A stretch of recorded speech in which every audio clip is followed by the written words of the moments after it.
नमस्कार मित्रों, स्वागत है आप सभी का आपके अपने यूट्यूब चैनल जीके बाय शौर्य में, जिसमें आज हम लूसेंट जी के वस्तुनिष्ठ की राज्य व्यवस्था का अध्याय 7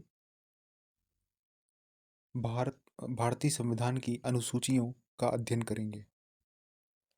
शुरू करने से पहले आप सभी से अनुरोध है कि कृपया आप सभी हमारे चैनल जीके बाय शौर्य को सब्सक्राइब कीजिए और अपने दोस्तों तक इस वीडियो को शेयर कीजिए। तो चलिए शुरू करते हैं। पहला प्रश्न, वर्तमान में भारतीय संविधान में कुल कितनी अनुसूचियां हैं? वर्तमान में भारतीय संविधान में कुल 12 अनुसूचियां हैं। इस प्रकार ऑप्शन सी सही है। अगला प्रश्न है, संविधान सभा की प्रारूप समिति द्वारा प्रस्तुत प्रारूप संविधान में कितनी अनुसूचियां थी? इसका सही ऑप्शन है ऑप्शन बी। मूल संविधान में 8 अनुसूचियां थी। अगला प्रश्न है, संविधान सभा द्वारा अंतिम रूप से पारित संविधान में कुल कितनी अनुसूचियां थी? इसका सही उत्तर है ऑप्शन ए। Option B.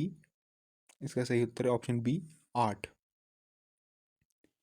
अगला प्रश्न है, मूल संविधान में कितनी अनुसूचियां थी? इसका सही उत्तर है 8। अगला प्रश्न है, किस संविधान संशोधन अधिनियम द्वारा भारतीय संविधान में 9वीं अनुसूची जोड़ी गई है? इसका सही उत्तर है ऑप्शन ए पहला। भारतीय संविधान में 9वीं अनुसूची पहले संविधान संशोधन अधिनियम 1951 द्वारा जोड़ी गई है। अगला प्रश्न है, 52वें संविधान संशोधन अधिनियम 1985 द्वारा कौन सी अनुसूची भारतीय संविधान में शामिल की गई है? इसका सही उत्तर है ऑप्शन बी 10वीं। 52वां संविधान संशोधन अधिनियम फरवरी 1985 में किया गया था और संविधान में इसके द्वारा एक नई 10वीं अनुसूची जोड़ी गई थी। इसके द्वारा राजनीतिक दल बदल को गैर कानूनी बना दिया गया। अगला प्रश्न है, 73वें संविधान संशोधन अधिनियम द्वारा भारतीय संविधान में कौन सी अनुसूची जोड़ी गई है? इसका सही उत्तर है ऑप्शन सी 11वीं। 11वीं अनुसूची पंचायती राज से संबंधित है, जो कि 73वें संविधान संशोधन अधिनियम 1992 द्वारा संविधान के भाग 9 एवं 11वीं अनुसूची जोड़कर पंचायती राज संस्थाओं को संवैधानिक आधार प्रदान किया गया था। ठीक है। और इसके अलावा 11वीं अनुसूची में कुल 29 विषयों का वर्णन है, जिन पर पंचायतों को कानून बनाने की शक्ति प्रदान की गई है। अगला प्रश्न है, 74वें संविधान संशोधन अधिनियम द्वारा भारतीय संविधान में कौन सी अनुसूची जोड़ी गई है? इसका सही उत्तर है ऑप्शन डी 12वीं।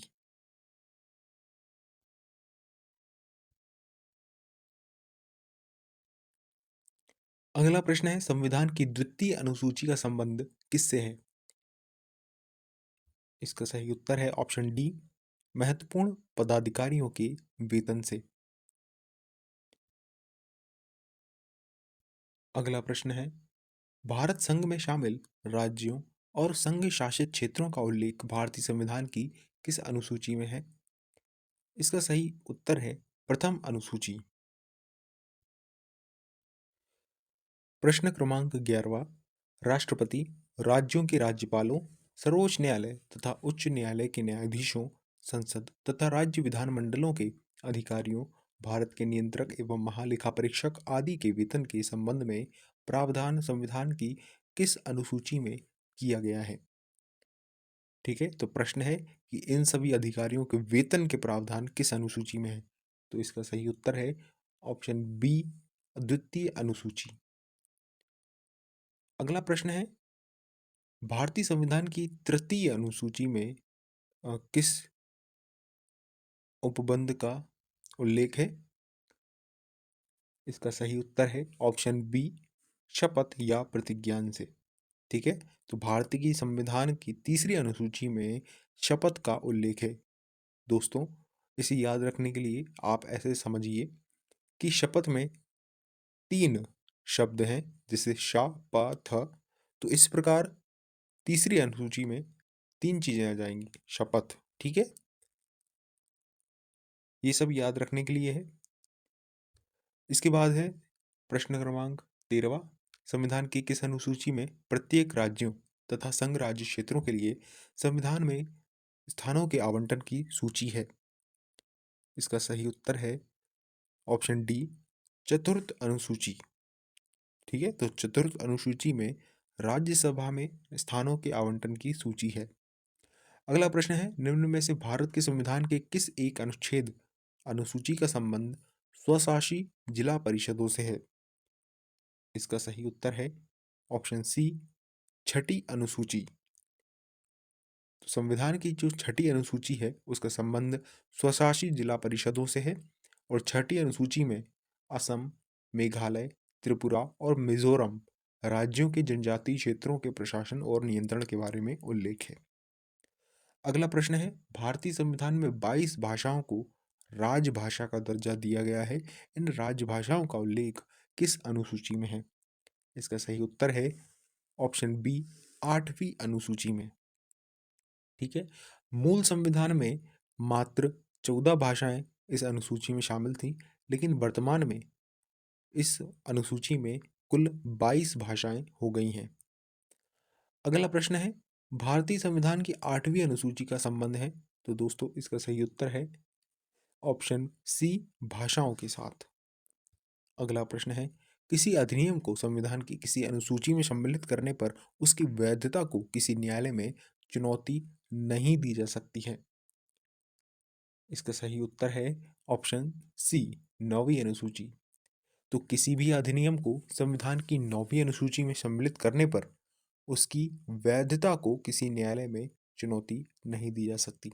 ऐसा 2007 के पहले होता था, लेकिन 2007 के बाद सर्वोच्च न्यायालय ने ऐसा कहा कि कोई भी अधिनियम या कोई भी कानून जिसे 9वीं अनुसूची में डाला जाता है उसकी न्यायिक समीक्षा की जा सकती है। अगला प्रश्न है, किस राज्य के आरक्षण विधेयक को 9वीं अनुसूची में सम्मिलित किया गया है? तो इसका उत्तर है ऑप्शन ए, तमिलनाडु। अगला अगला प्रश्न है, आंध्र प्रदेश से अलग कर एक नए राज्य तेलंगाना का गठन हुआ है। इससे भारतीय संविधान की किस सूची में परिवर्तन होता है? इसका सही उत्तर है ऑप्शन ए, अनुसूची 1। आंध्र प्रदेश से अलग कर एक नए राज्य तेलंगाना का गठन हुआ है। इससे भारतीय संविधान की अनुसूची 1 में परिवर्तन होता है, जो कि अनुसूची 1 में भारत के संघ और राज्य क्षेत्रों का उल्लेख है। तो इस प्रकार अनुसूची 1 इसका उत्तर होगा। अगला प्रश्न है, भारतीय संविधान की किस अनुसूची में दल परिवर्तन के आधार पर निरर्हता के बारे में उपबंधों का उल्लेख किया गया है?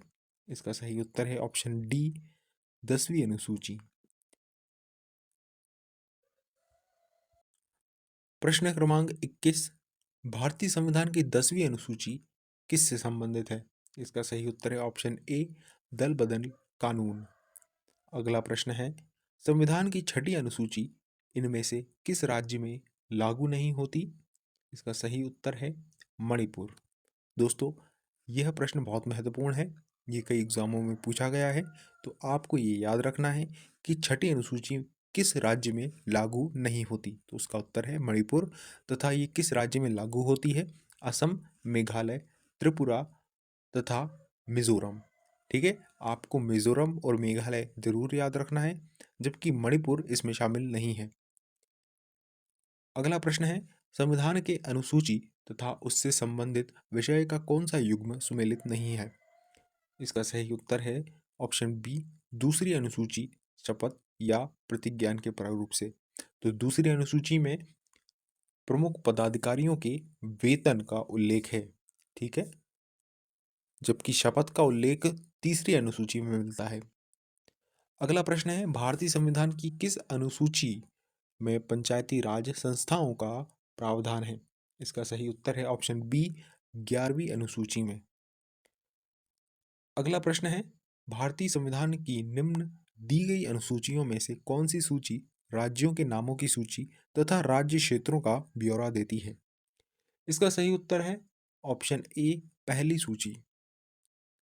ठीक है, तो पहली सूची में अर्थात पहली अनुसूची में 28 राज्य तथा 8 केंद्र शासित प्रदेशों का उल्लेख है। अगला प्रश्न है, निम्नलिखित में से कौन सा एक कथन भारत के संविधान की चौथी अनुसूची का सही वर्णन करता है? इसका सही उत्तर है ऑप्शन डी। इसमें राज्यसभा के स्थानों के आवंटन से संबंधित उपबंध अंतर्विष्ट हैं। ठीक है, अगला प्रश्न है, भारतीय संविधान की छठी अनुसूची किन राज्यों के जनजातीय क्षेत्रों के प्रशासन से संबंधित है? इसका सही उत्तर है ऑप्शन डी, असम, मेघालय, त्रिपुरा और मिजोरम। दोस्तों, आप ध्यान रखना कि इसमें मणिपुर शामिल नहीं है, इसमें मेघालय, मिजोरम तथा असम व त्रिपुरा शामिल है। अगला प्रश्न है, यदि भारत संघ को एक नए राज्य का सृजन करना हो तो संविधान की निम्नलिखित अनुसूचियों में से किस एक को अवश्य संशोधन किया जाना चाहिए? इसका सही उत्तर है ऑप्शन ए अर्थात पहली अनुसूची। अगला प्रश्न है, निम्नलिखित कथनों में से कौन सा एक भारत के संविधान की चौथी अनुसूची को सही सही वर्णित करता है? इसका सही उत्तर है ऑप्शन बी, यह राज्यों के परिषद में सीटों का बंटवारा करता है। ठीक है, अगला प्रश्न है, भारत के संविधान की किस अनुसूची में विभिन्न राज्यों में अनुसूचित क्षेत्रों के प्रशासन और नियंत्रण के लिए विशेष उपबंध है? इसका सही उत्तर है ऑप्शन बी, पांचवी अनुसूची। ठीक है, तो पांचवी अनुसूची में विभिन्न राज्यों में अनुसूचित क्षेत्रों के प्रशासन और नियंत्रण के लिए विशेष उपबंध हैं।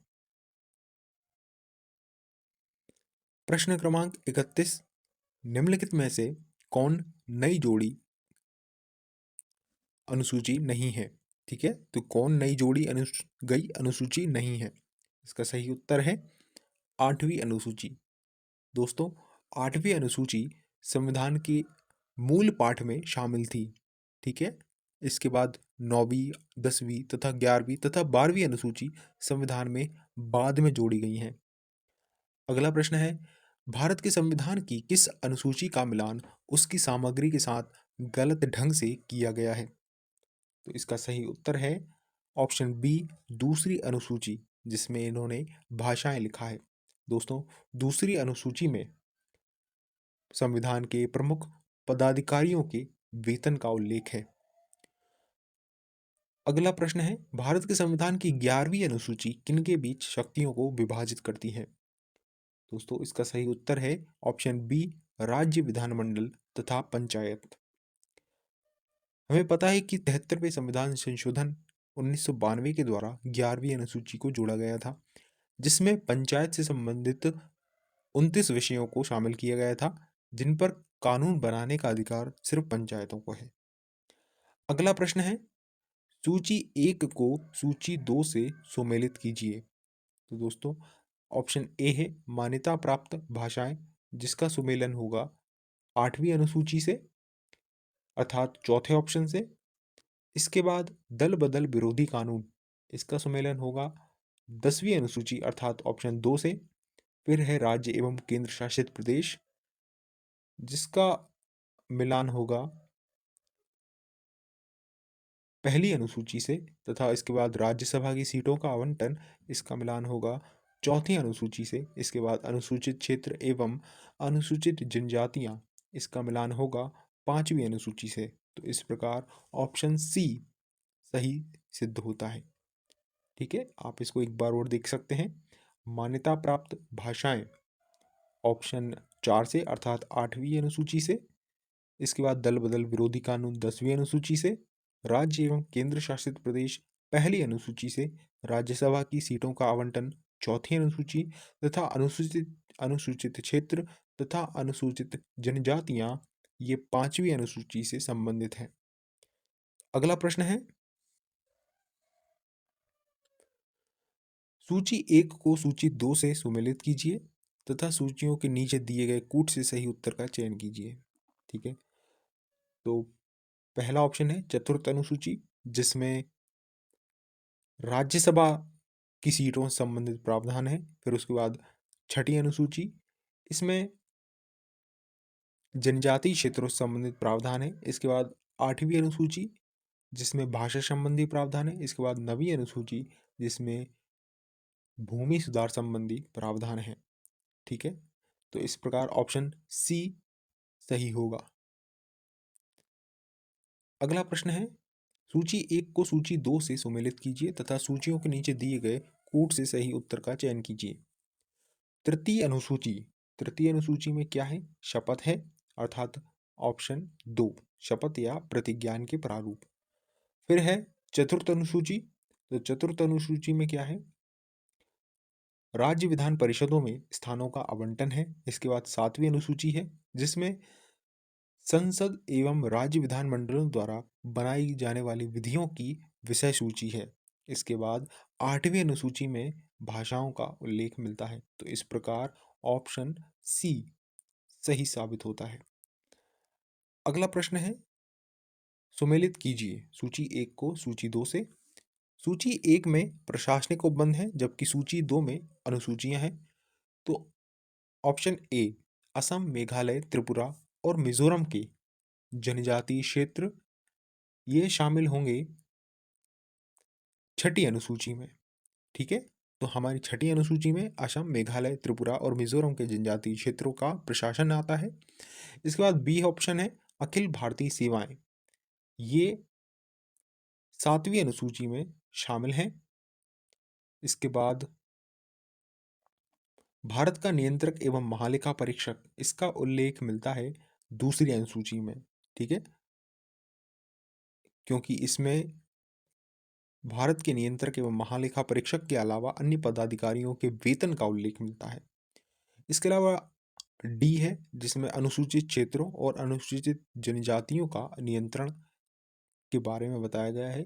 ये संविधान की पांचवी अनुसूची में मिलता है। तो इस प्रकार दोस्तों ऑप्शन बी सही होता है, जिसमें A4, B3 तथा C1 तथा D2 ऑप्शन सही है।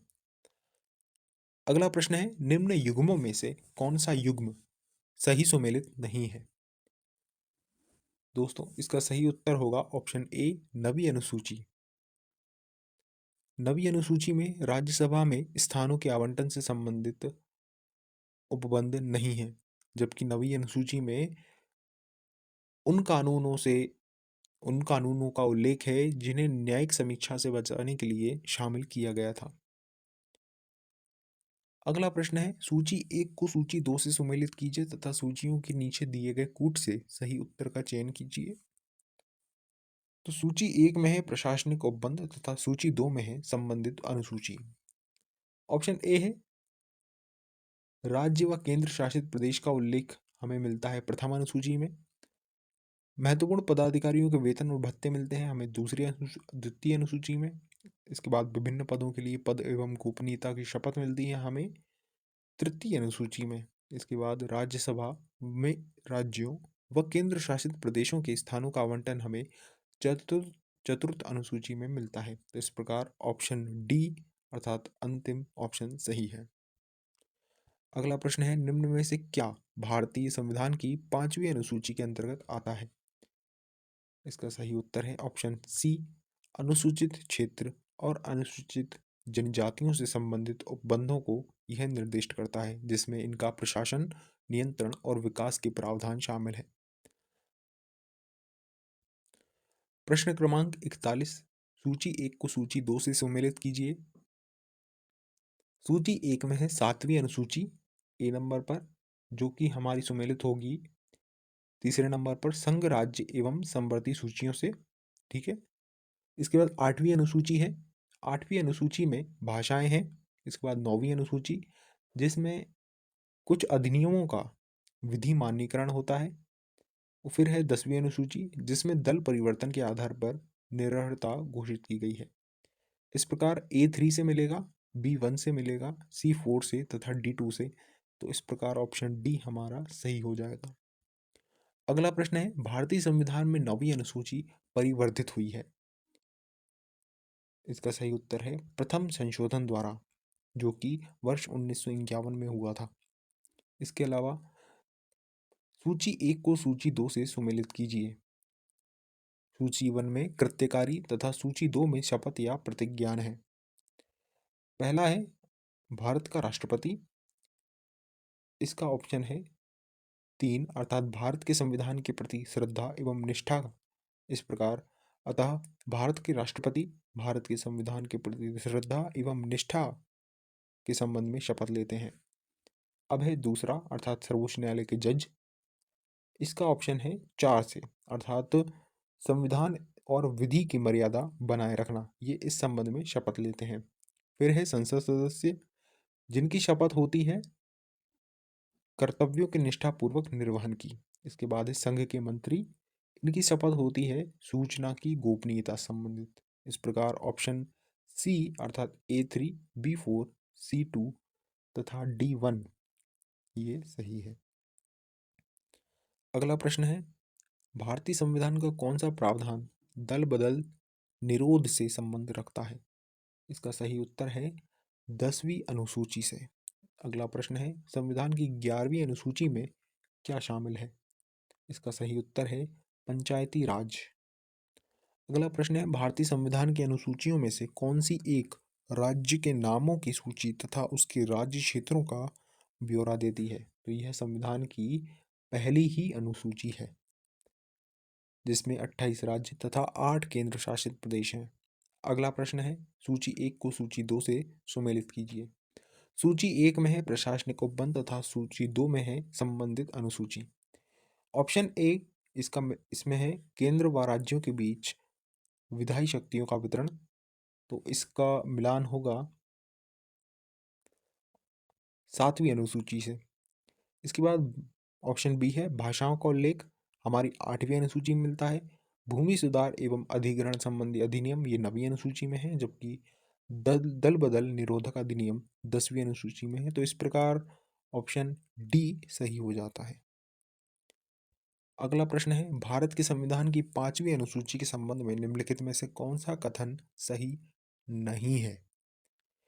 इसका सही उत्तर है ऑप्शन सी अनुसूचित जनजातियों के सदस्यों द्वारा या उनमें भूमि के अंतरण का प्रतिषेध या निर्बधन करने के लिए विनियमन बनाने हेतु राज्यपाल अधिकृत नहीं है। अगला प्रश्न है सुमेलित कीजिए। सूची 1 में अनुसूचियां हैं तथा सूची 2 में संबंध विषय हैं। 8वीं अनुसूची में राष्ट्रीय भाषाओं की सूची है, तो ए को 3 से मिलाना पड़ेगा। इसके बाद ऑप्शन बी है 9वीं अनुसूची, जिसे हम जिसमें इस अधिनियम में सम्मिलित अधिनियम न्यायालय के अधिकार क्षेत्र के बाहर है। फिर है 10वीं अनुसूची, जिसमें दल बदल विरोधी कानून है, तथा फिर है 11वीं अनुसूची, जिसमें पंचायती राज व्यवस्था का प्रावधान है। इस प्रकार A3, B1, C2 तथा D4 ऑप्शन सही है। अगला प्रश्न है भारतीय संविधान की कौन सी अनुसूची संघ और राज्य सूची में सम्मिलित विषयों का निर्धारण करती है? इसका सही उत्तर है 7वीं अनुसूची। तो दोस्तों इस प्रकार भारत के संविधान की अनुसूचियां से संबंधित MCQ अर्थात ऑब्जेक्टिव प्रश्न समाप्त होते हैं। मिलते हैं आपसे अगली वीडियो में।